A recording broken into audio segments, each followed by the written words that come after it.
Les gangs de rue actuellement s'imposent un peu partout, que ce soit en Amérique centrale, que ce soit aux États-Unis et au Canada. Est-ce que ce phénomène-là est là pour rester? Oui.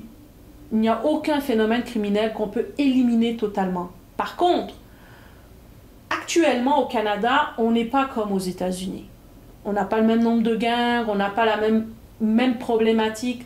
On n'a pas aussi le même problème qu'en Amérique centrale, où les gangs, si je prends par exemple les MS-13 et les 18,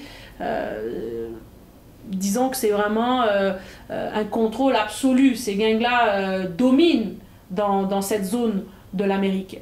C'est vrai qu'au Canada, on n'est pas au même niveau. Par contre, une chose est claire, c'est que le Canada est une terre intéressante pour eux et une terre d'expansion. Il faut donc agir.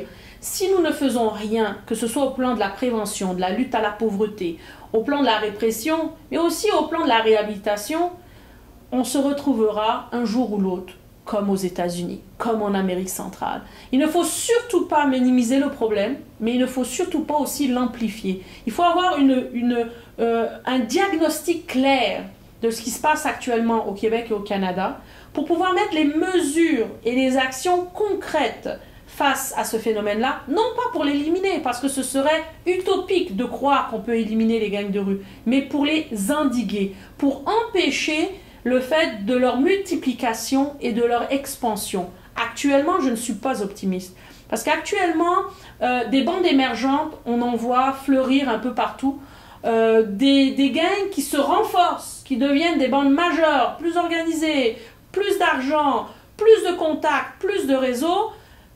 Il y en a encore. Oui, il y a eu des arrestations policières, mais ce qu'on doit comprendre, c'est que les arrestations policières ne règlent pas tout. Et on a cette pensée magique de croire que plus on a de la police, plus on a de la répression, plus on a des arrestations, on va régler le problème. Ce n'est pas vrai. Tant et aussi longtemps qu'on aura des ghettos, qu'on aura de la pauvreté, qu'il y a des enfants qui ne mangent pas, qu'il y a des enfants qui sont battus, qui sont martyrisés, qui ne vont pas à l'école, le décrochage scolaire, on en aura des gangs de rue.